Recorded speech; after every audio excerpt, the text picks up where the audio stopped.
everybody. Welcome back to the Comedy Castle podcast. I'm your host, Joel Fragomeni. I'm going to tell you what's going on this week at Mark Ridley's Comedy Castle.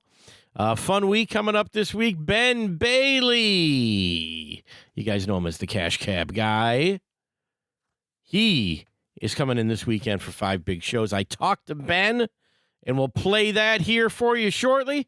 But let's run down what we got. We only got one other show aside from Ben Bailey, and that is the 101 Comedy Class Showcase, and that is Wednesday night, November 20th at 7:30 p.m. It's the students of the 101 Comedy Class, and usually a couple of guests thrown in there for you as well. They always do a nice job just doing the beginner class. You know, friends and family come out. They watch their friend or family member that they said, you are not funny and you will never be good at comedy, go up and most of the time be good at comedy. So it's a fun thing. 7:30 p.m. tickets, of course, on comedycastle.com. And then Ben Bailey comes in for us on Thursday, November 21st for the 7:30 p.m. show. Also shows for you Friday, November 22nd, 7:15 and 9:45, and then Saturday night at 7 p.m. and 9:30. All right, so 5 chances to catch Ben Bailey. Tim Rayburn will be your host. John Bush featuring on those shows. And Ben's really funny. I mean, he's been there many times. Always have a nice crowd. I would recommend getting your tickets earlier than later. Like if you're listening to this, maybe get some tickets. I'm going through the map now. There's tickets available, but not at every table. And so depending upon when you want to go or when you can go, probably best seats Thursday, maybe the late show Friday. But, you know, hey, you come when you can. That's why we do 5 shows. Ben's he's a riot, you know, super funny dude. Storyteller, mostly some observational stuff in there. You'll hear in our interview some of the highlights that I can recall from Ben's shows in the past, and his new comedy special, which you'll hear us talk about as well. Please Tell Me What I Said is the name of that one, and we'll talk about that throughout the interview as well. Fun interview with Ben. I really enjoyed it. Great job, and I think you guys are going to like this interview. But let's get into a couple other things here. We just had a great weekend with John Heffron, and you guys know, if you've come out to any of those shows, always a busy time at the Comedy Castle with John Heffron. But, I mean, after all these years, 35 years, we talked to him last week. I mean, what an amazing weekend of shows. He really put on a clinic. He was great.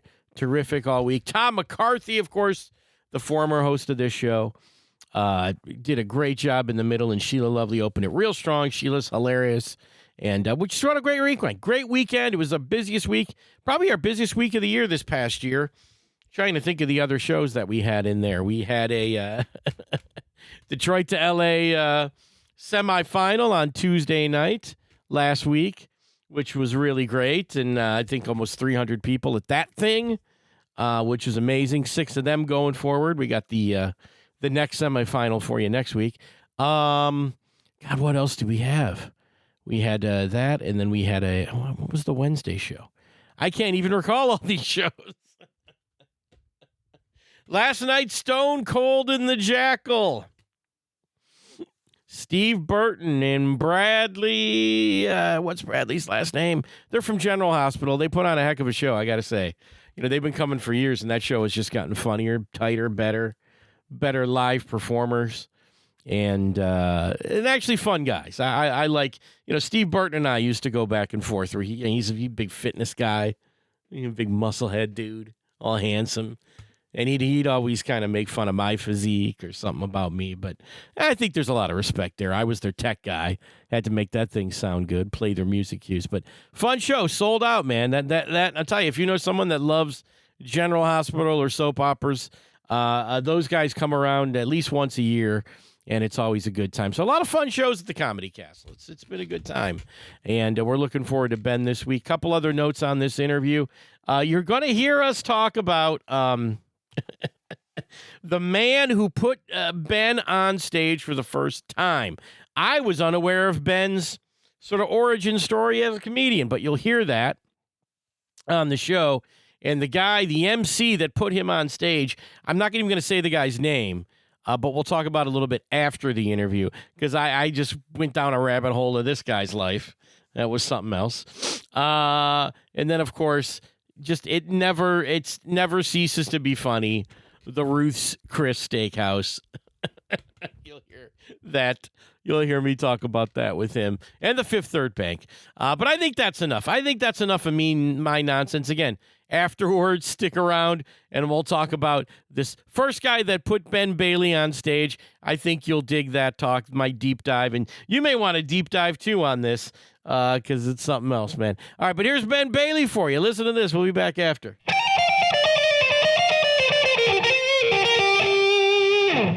All right, ladies and gentlemen, on the other end of my line, what a pleasure it is to speak to this weekend's headliner.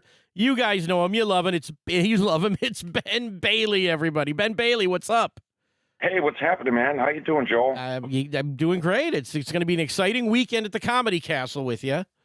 Yeah. Oh, thanks, man. Yeah, I can't wait to come back. It always is. I don't know how many years it's been. Not that many, but you always have nice crowds. They're excited to see you.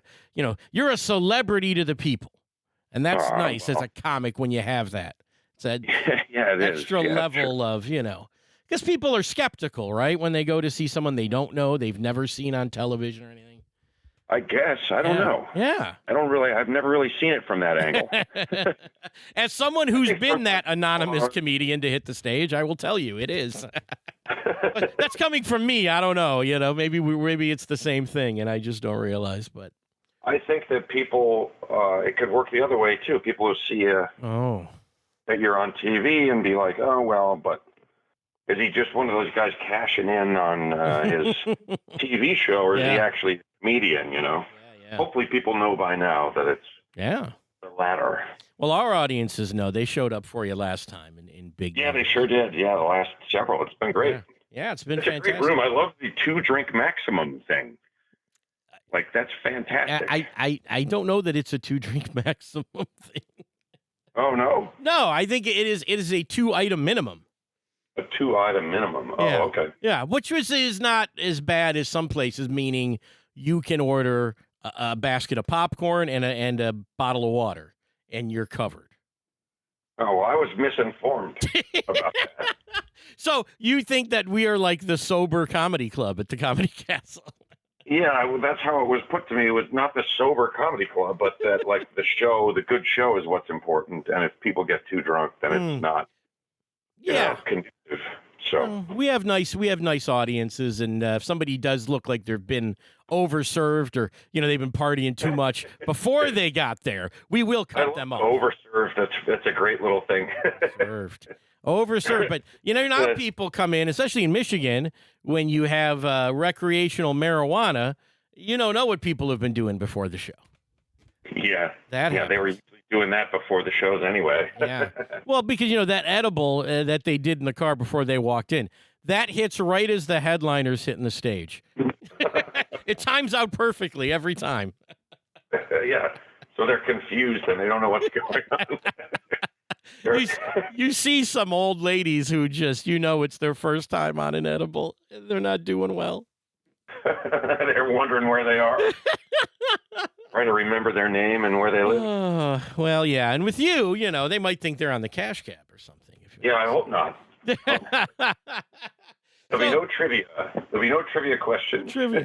Well, the cash cab thing, you seem to, you own that thing, I feel like, right? That's there's no shame or I'm the guy for that you saw for other years. I'm a real comedian. I'm not the cash cab guy. You play it up. I'll include a little bit, some cash cab stuff. I know that's what they're going to want to hear to some degree. But mostly it'll be brandy new stuff since I was there last time. Nice. Yeah, really good. So, I was watching the new special before you called, actually. Oh, yeah? Yeah, I threw you a like on that one, man. That's good stuff. You threw me a like? Threw you a like. You got to do the YouTube thing where you like it. Helps you out. Like and share. Like and share. Well, we're sharing it now. You got a new special, but we want people to come out this weekend and see you. One of the things when you do talk about cash cab is that recognition that you have just walking down the street or wherever you happen to be. And I feel like that sort of star that you became on television is kind of going away, the basic cable star. You know? Oh, yeah, you think so? Well, I mean, people don't, either people don't have cable or, with streaming, you actually have to like click the thing to watch it.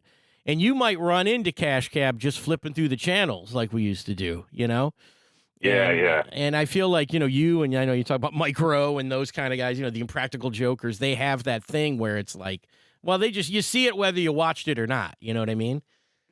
Yeah, Maybe that's going away. Yep. But that's funny. You classify me with those guys. Yeah. In that same group. That's good company, I guess. Absolutely. Well, my fiance, when we met, she said, I'm the biggest fan of Impractical Jokers. And I said, I don't even know what that is. It's probably not funny. And now I've seen every episode probably twice, and I've seen the live show about 5 times, and I enjoy it. Oh, nice. Yeah, they seem like good guys. I know the one guy, Sal, I know, but I think he's the only one I really know. Mm-hmm. But I think I met the other guys. Right. They were all at a bar at one of the clubs in New York one night. Yeah, nice. Because you are a thing, man. That's the thing about okay, you're the guy from TV, but you're a real comic. I look at your Instagram. You're at the Comedy and Magic Club, Hermosa Beach. Very prestigious club. I've heard great things about that place. Oh, that's a great place, man. Yeah. Mark Ridley, I think, is tight with the owner over there.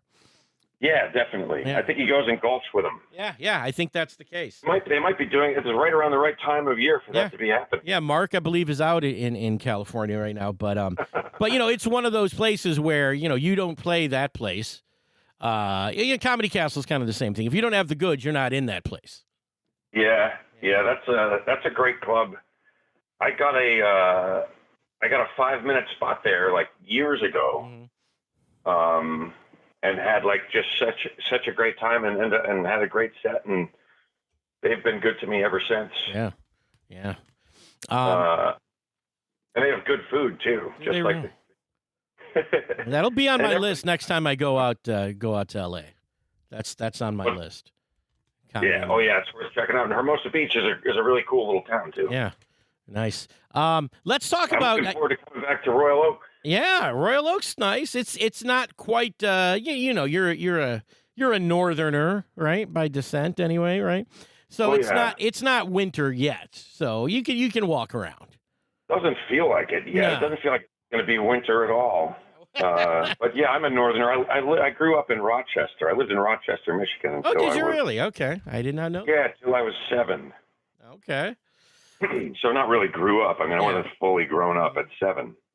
Yeah, that's a beautiful place to visit around the holidays, Rochester, Michigan. It is. They have they didn't have that back when I was a kid. Yeah. But they're known for their Christmas light display, which is like phenomenal. It is.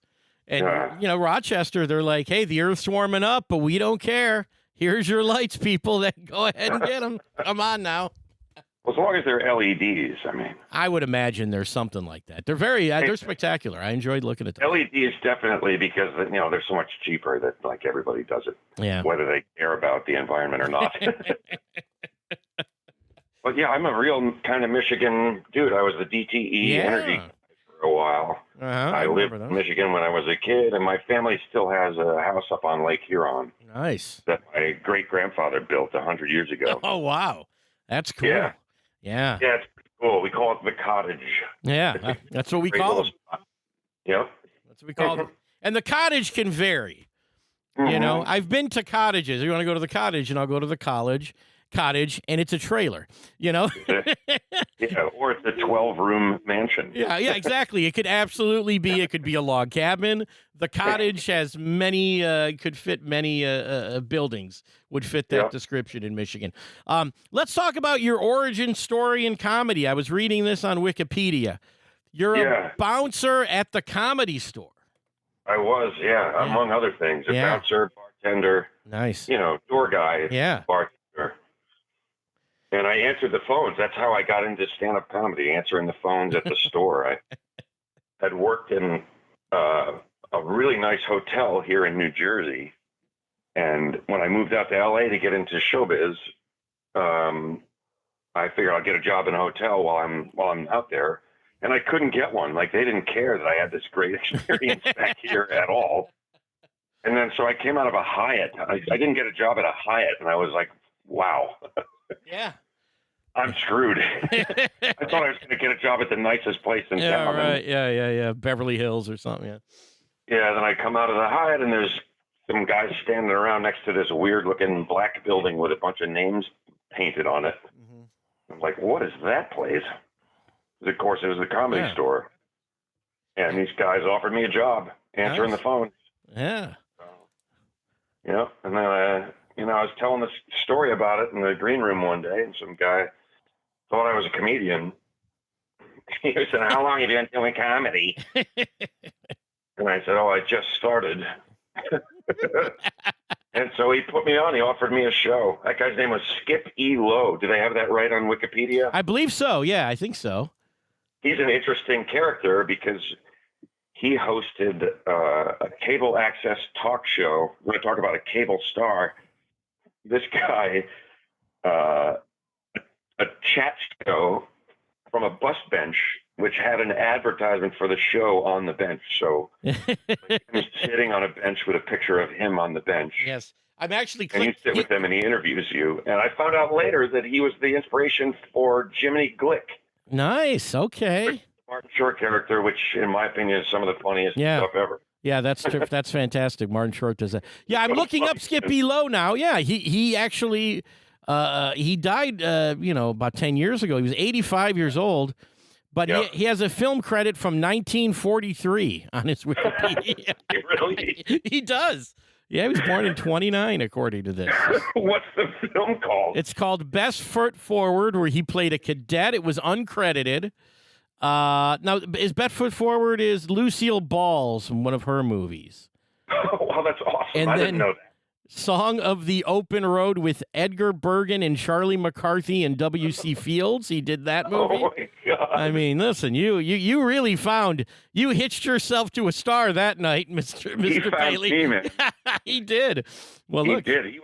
He was more interested in getting me to come over and watch football and stuff at his house, I think, is what he really was interested in. Yeah, they do have that on his Wikipedia that he was a gay man, but okay, fair enough. He would call me and say, "Come on over, we're all watching the football." I'm like, who's we all had Marlon Brando's kid over there. This is how Hollywood is, man. It's weird. Like, I went and got my first headshots taken by some woman. Turned out to be Errol Flynn's daughter. Okay. All right. Okay. My friend knows a photographer. It turns out it's a woman named Rory Flynn, daughter of Errol Flynn. That's cool. Like, she's just some photographer, a woman to you? Yeah. I've never heard of her, but okay. I mean, Errol, that's something. That'll get people, if you did say that, you'd probably go, okay, I'd let her take my pictures. Well, that's how it is in L.A. It's like everybody's part of it, on some level. Most of the people that live there. Yeah. But then were people skeptical that the doorman's on stage? Did you get any pushback? No, there's really none of that because everybody that works there is a comedian. That is true, yeah. And what year does this? But what year does this happen? That was 1993. I'm 30, going on 31 years in this ridiculous game. Yeah. Gotta laugh with the first thing I said. By the way, I told Skippy Lowe I wasn't interested, and then he gave me his card, and I changed my mind and called him. And he put me on his show that Saturday night, and I got to laugh with the first thing I said, and I knew right away that was it. This is what I'm going to do with my life. Yeah. Well, right in that moment. You did well. You've done well for yourself in that 31 years, sir. Oh, well, thanks, man. All right. So when does the cash cab thing happen? How do you get that gig? Oh, I just auditioned for it years later, 12 years later. And did you, being an East Coaster, did that help you? You think? How do you mean? Well, they want a New York cabbie. People in their mind have a New York cabbie in mind. And even though I think that's changed over the years, I think you fit the mold to some degree, right? Sure. Tough definitely. East Coast guy. Somebody cuts you off. You swear at him, give him the finger. I could see you doing that. Yeah, there was plenty of that. Yeah, that's another question I had. Is like, just because one of the things about that gig is that you're actually driving the car in Manhattan.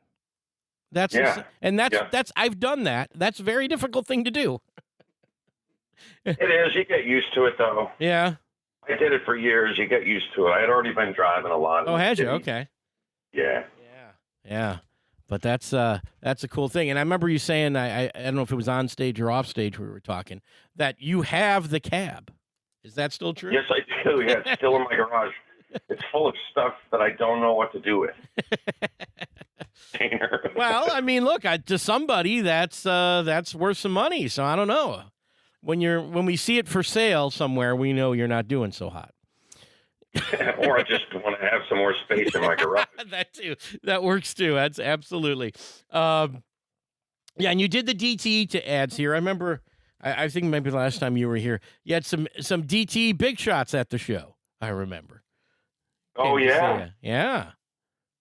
Oh yeah. I guess I did. Yeah, that's right. Yeah, going back a while, a few times ago. Oh, was it? Okay. Yeah. I've been there a long time. Yeah, I like that. I like that company, DTE. I hope they're doing good things for people still. Well, they were back then. They kept the lights on in the city when the city was bankrupt. Yeah. Which is like, okay, well, that's a good idea for you too. Well, this is maybe if you go on stage and you ask people what they think of DTE at the Comedy Castle this weekend, you're going to get some different opinions, I would say. Yeah, that's what I'm saying. Yeah, I'm not sure, I'm not sure they're quite as altruistic as they might have made out. Hey, he was always nice to me, that guy. I don't know what he did, but he was, it's one of those. That was really fun doing those ads. Yeah. Man, I got to travel all over the state. Yeah, those are cool ads. I really like that. They were informing you about how the grid works and all that stuff, and you're walking through fields and power lines. It was neat. Yeah, and you could access and control things with an app. Yeah. Which was pretty new then, and yeah, it was fun. Yeah, it was neat. But those shoots were hairy sometimes. It was freezing out there. Oh. And they're like, it's supposed to be summer in this spot. I'm like, well, let's rewrite it, man, so I can put a jacket on. It's just crazy out here. Wow. Oh, wow. But yeah, it's funny. One year, I wanted to go see Black Sabbath when they were doing their final tour there after the album 13 came out. And I was going to be on the road doing commercials for DTE at the time. So I was like, well, let me see if they're playing anywhere in Michigan. And I looked it up, and they were like, yeah, they're playing at DTE Energy Amphitheater. Okay, yeah. And I'm like, oh, I think I might have an in to get some tickets for that show. Yeah. But it's funny. I went, and when I got there, it looked really familiar, and I realized that it used to be called Pine Knob. Yeah, it's Pine Knob again. Yeah. Oh, is it really? Yeah, I think DT's however long they paid to name it. Right. It's gone. Pine Knob. Pine Knob. That's great news. Yeah, I think so. I think that's kind of we all grew up going to Pine Knob. Yes, I did too. That was where I was headed. I went to my very first concert at Pine Knob when I was like 5. Yeah. It was Mac Davis. There you go. All right. I remember Mac Davis. And when I was there for the Sabbath show, there was a security guy there who was also there for the Mac Davis show when I was 5. I saw Rick Springfield there in the 80s. Nice. Yeah, we're right at Jesse's Girl. That tour, I was at that. It was probably in the 5th grade or something when that happened. But that song's kind of creepy. Think about it. A little bit now. Yeah, you could say. And his friend Jesse was like, dude, back off. Hey, I hope you don't mind, but I wrote a song about how I want your girlfriend. Rick Springfield's friend Jesse hates his guts. We needed to hear Jesse's song. Rick's a dick or something. That could have been the follow-up. It a rap beef, but not rap. I don't know. Speaking of funny name, like DTE is kind of an awkward name. I can't drive by the Ruth's Chris Steakhouse in my town without thinking about I hear it in my head when I think of the name. It's your voice. I wonder if they're going to send me a gift pack like Fifth Third Bank did. I saw that on your Instagram. All right, explain that one. You said there's a history that they told you somehow of the name Fifth Third yeah, Bank. they told me. I think they told me the real way they came up with the name, but I like my story better. I saw Fifth Third Bank on a billboard or something in Cleveland years before, and then a friend invited me to Ruth's Chris Steakhouse, and I just couldn't believe the name of that one. And then it, like maybe 8 years after that bit kind of fell out of nowhere. I was like, just talking about the name of the place, and the two fell in together, and because we have that, and that's going to kill here. Because I mean, you've done it here, but we have both of those businesses. You guys have both, because I think Fifth Third Bank is a Midwestern origin. I think Cleveland might have been the first, or no, Cincy. Right. It's in Cincy, because that's the story. I get to my green room at my last show in Cincinnati, and there's a whole gift bag and a whole bunch of stuff from Fifth Third Bank. Because they love the bit. Yeah. But, you know. It was a combination of, it was either they combined two banks, I think is the story. Okay, yeah. Well, Fifth Bank, Third Bank. Makes sense, but it's also a regional bank, and had it been America's Bank, maybe it's coast to coast at this point, but they're Fifth Third. Who am I to say? Who am I to tell them to improve their name? But it's a great name. It's memorable, right? Say it all day. Yeah. It's in your head. It's being talked about on the comedy stage, Coast to Coast by Ben Bailey. Come on. That's a big thing right there.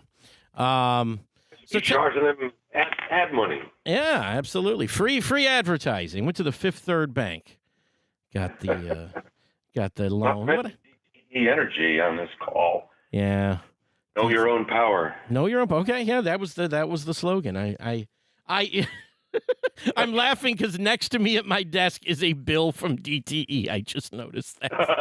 Like literally next to my computer. It says DTE. When is this from?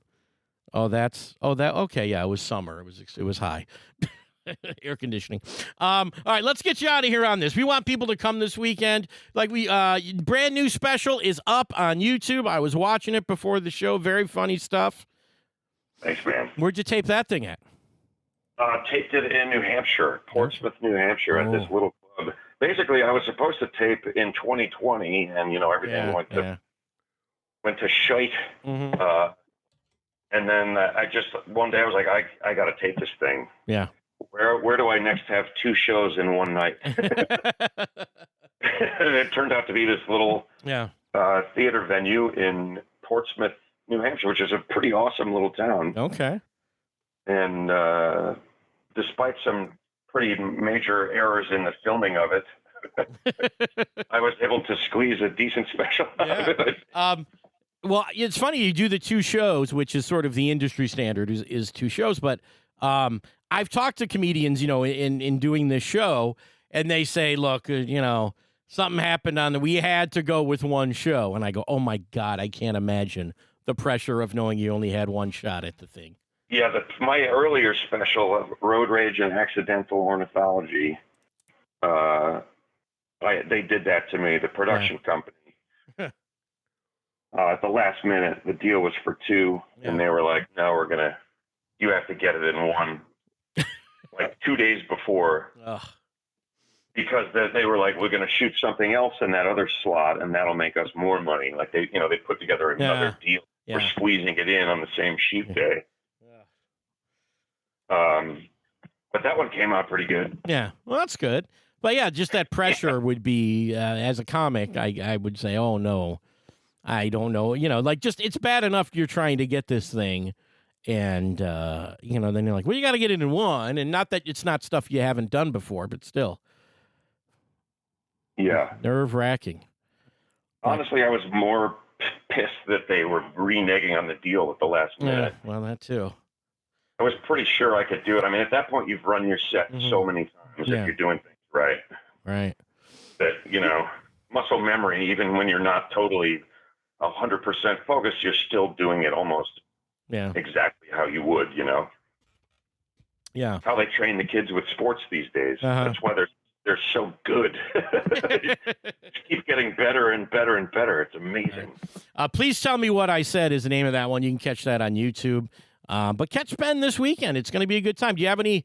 So do you have family coming out for you this weekend? What's any special plans there might be for Royal family? There might be some friends. I'm not sure, but there might be some DTE executives. Okay, there you go. Maybe some people from Fifth Third Bank. Fifth Third Bank. But Ruth's Chris, are they is it Ruth or Chris showing up or? And Home Depot, I got a Home Depot bid. Oh, dude. Okay, we got those too. Yeah. But we got 5 big shows with Ben this week, and you guys got to come out. All right, if you're listening to this, please come out, folks. Come out for a good laugh. Come on. A good time. And it's not. I think you swear a little bit, but it's not a dirty comedy show. You could take. It's not dirty. I like to be able to swear, but it's not filthy at all. It's silly. Nothing political. No, here's what you should think. Just like here's some funny stuff that I'll say funny words and you laugh at them. Exactly. I will endorse the funniness of your show, seeing it several times, and I'll be there this weekend at the Comedy Castle. Get your tickets, comedycastle.com. Ben, thanks for talking to me today. It was a treat, man. Hey, you bet, Joe. Looking forward to seeing all you guys. We'll see you this weekend. All right, Ben. Take care, buddy. See you, man. All right, bye-bye. All right. Thanks, Ben. That was fun. Skip E. Lowe. Yeah, Skip E. Lowe. Look, I went down this deep dive of Skip E. Lowe, and you can find a YouTube playlist of his best interviews, Skip E. Lowe.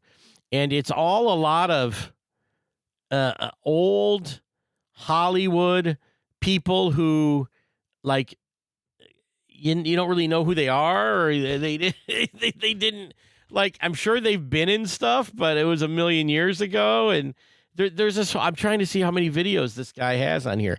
It's called The Best of Skip E. Lowe. And there are these videos that, I think he's talking to Mamie Van Doren here. That a real thing? Let me see if I can. Oh, maybe you guys can. I've been out with a lot of men. Yeah, I haven't gone to bed with a lot of men. I've turned them down. Some very well-known, like Warren Beatty, I've turned down many times. Warren and I had a relationship for 10 years over the period when, from 1961 to like 71. So he has all of these like old Hollywood interviews, and they have like very few views. I mean, I'm looking at 89. It's been up for 4 years. It's got 89 views. And Skip E. Lowe, here's with Tony Curtis. So, but again, I think we kind of nailed on why maybe a young Ben Bailey was invited to the stage by Skip E. Lowe. And hey, look, if that's a guy making a pass at you, hey, I mean, what a better place than the Comedy Store to have that opportunity. And from Ben's perspective, hey, he owes a lot to the Skip E. Lowe fella. We can't just put this guy down. He actually, was it in his intention to give this man a career and make him internationally famous from Cash Cab? No, he wanted to sleep with them. But here we go. But thank you, Skip E. Lowe. Thank you, Skip E. Lowe. Is he still around? Now, he passed away a few years ago. Yeah, I did say that on the show. He passed away a few years ago. Anyway, that's going to do it for the show. I think it's enough nonsense. I think that's enough to get you in the mood to come see Ben Bailey this weekend, wasn't it? I think so. Hey, thanks to everybody listening to the show. Catch us on social media over on Instagram and on Facebook as well. You can add us. I update you on when the show comes out on that. So please check us out there. Like those pages, whatever. Subscribe wherever you get podcasts. And thanks for listening. We'll catch you out at the Comedy Castle. Come out this weekend. We want to see you. All right? You come out, you say hi to me at the door. Maybe the other guys too. I don't know. Whatever. It's almost Thanksgiving. Let's celebrate. Ben Bailey, do it. Later, guys. Bye-bye.